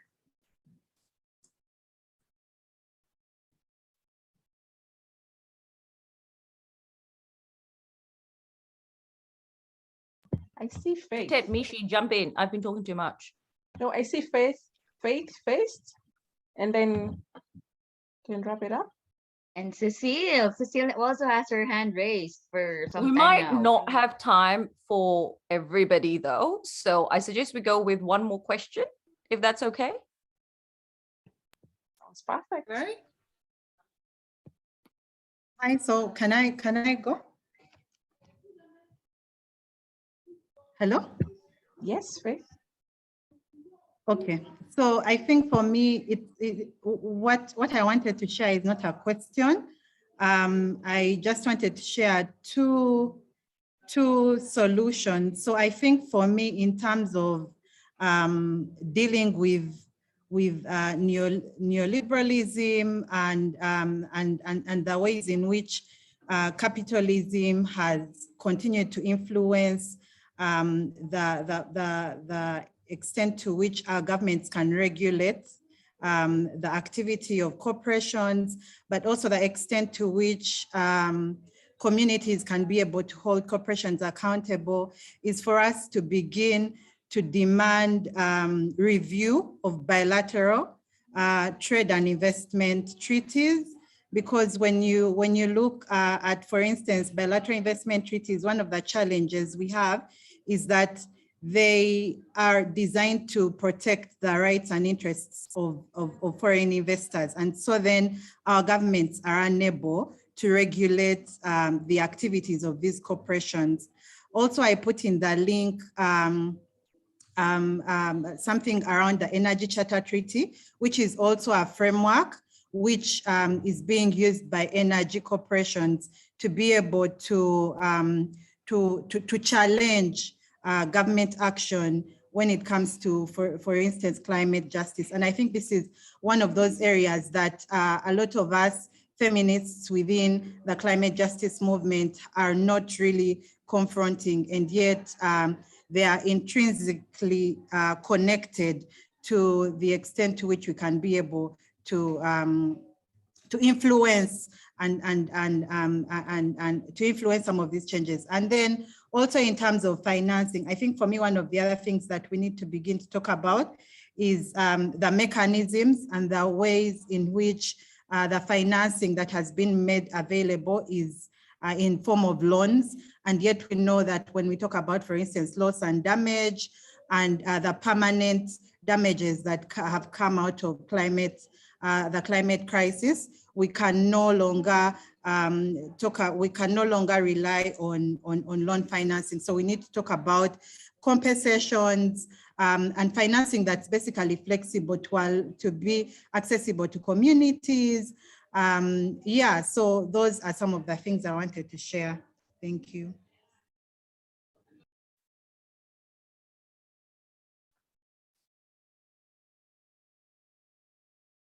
Thank you, Faith. I reckon we should give the floor to Cecile because there's been a few comments about we missing Cecile. So Cecile, if you could please keep it short, we'd be very grateful. Thank you. Thank you so much. I agree with all what the colleagues have said, but what I wanted to add is that we have a huge responsibilities of building capacities to local women, rural women and indigenous. Those are the roots. If the roots are frail, then we are lost. If the roots are strong, then we have the good basis of all our advocacy work at national, regional, and global level. So please, let's see how we can build resilience of our rural women, our rural communities in this fight, which is highly competitive and highly political, and is coming from the historical, how do you call it, esclavage and all this. So please, let's put our thinking together, our resources to build the capacity of those people from where all the strength will come and influence the global world. Thank you.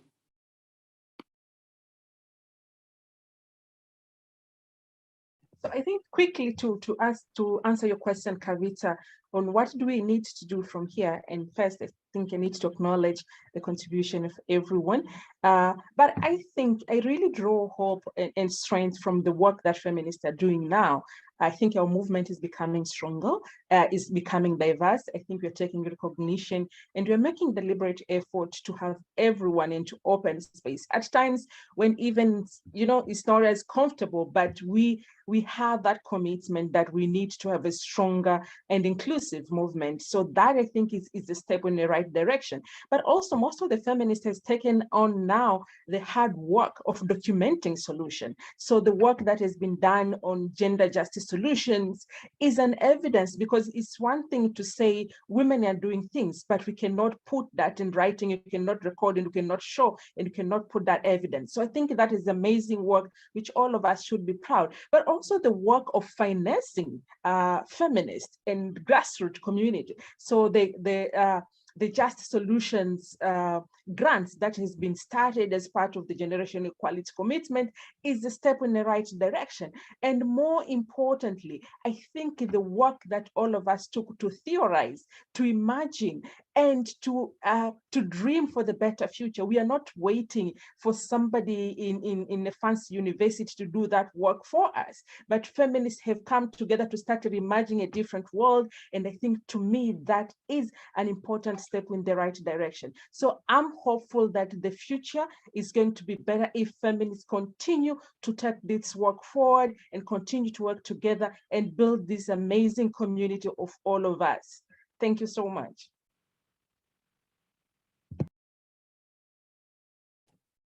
To that, I reckon we give the floor to Andrea now, since we're very short on time, yeah?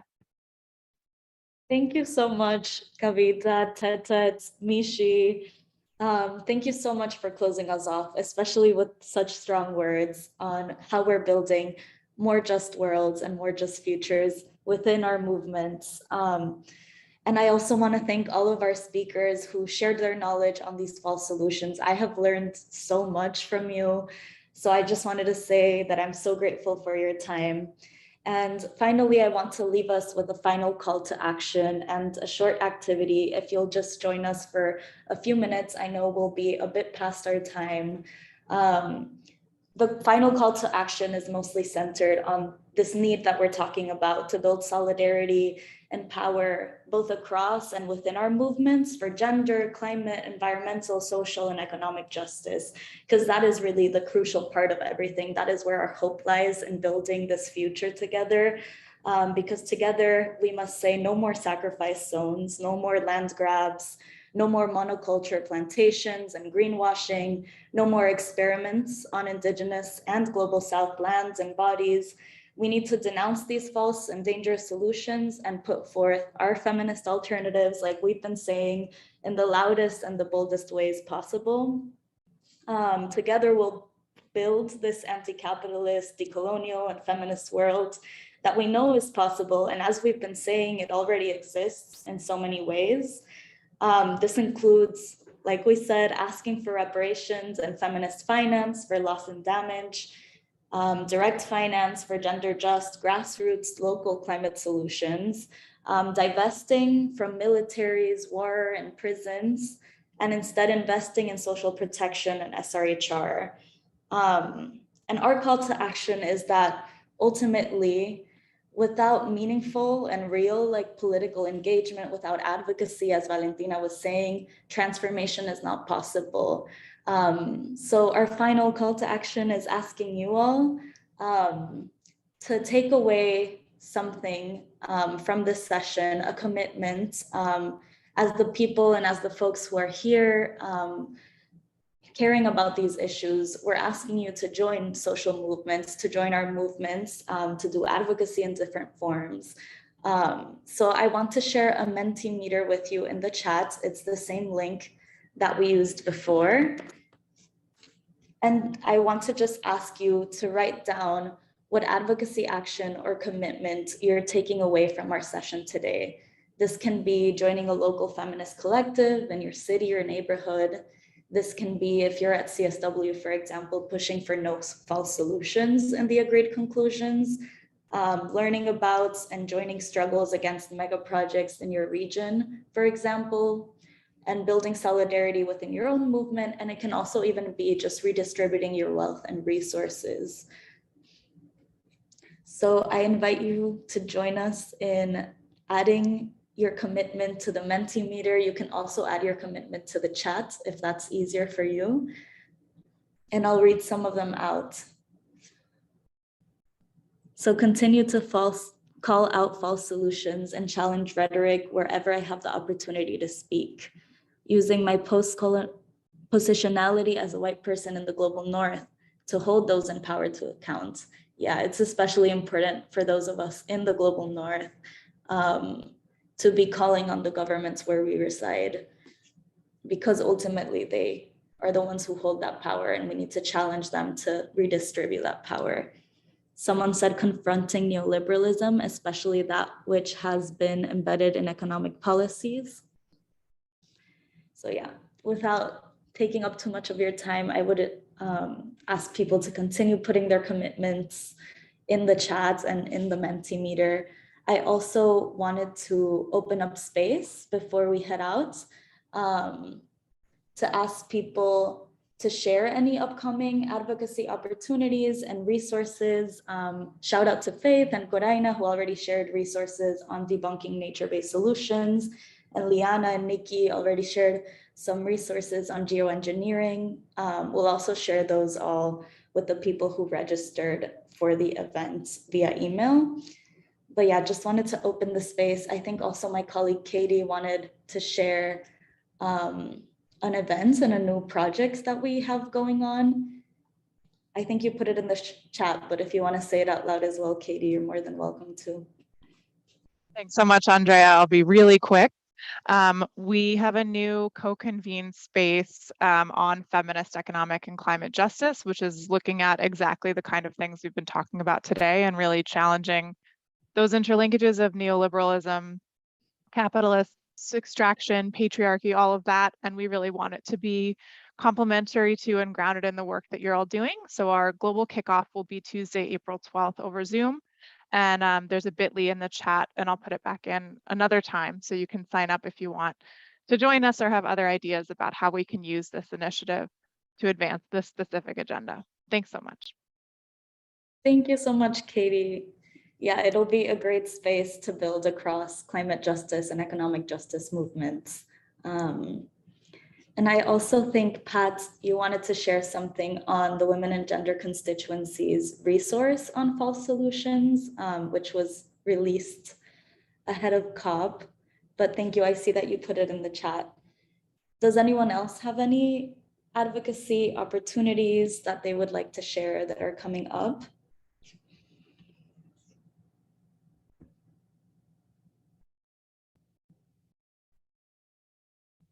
Okay, and if not, I see people are populating the chat a lot. And thank you so much for joining us. I know we are over time. Thank you for writing down your commitments. And we also wanted to invite you, if you would want to join our feminist constituencies. This event was co-organized by the Women's Major Group, the Women and Gender Constituency, and Campaign of Campaigns, all of which you can get involved with, of course. And we wanted to extend that invitation to you. I don't know, Shanaz, if you want to pull up the slide where it says how you can join and the links. But just wanted to leave you with that invitation to join us, to join our movements. Though, of course, there's so many other ways to engage, as we've been sharing, and to join movements for social justice, climate justice, environmental justice. And thank you so much for being with us here today. It has been such a wonderful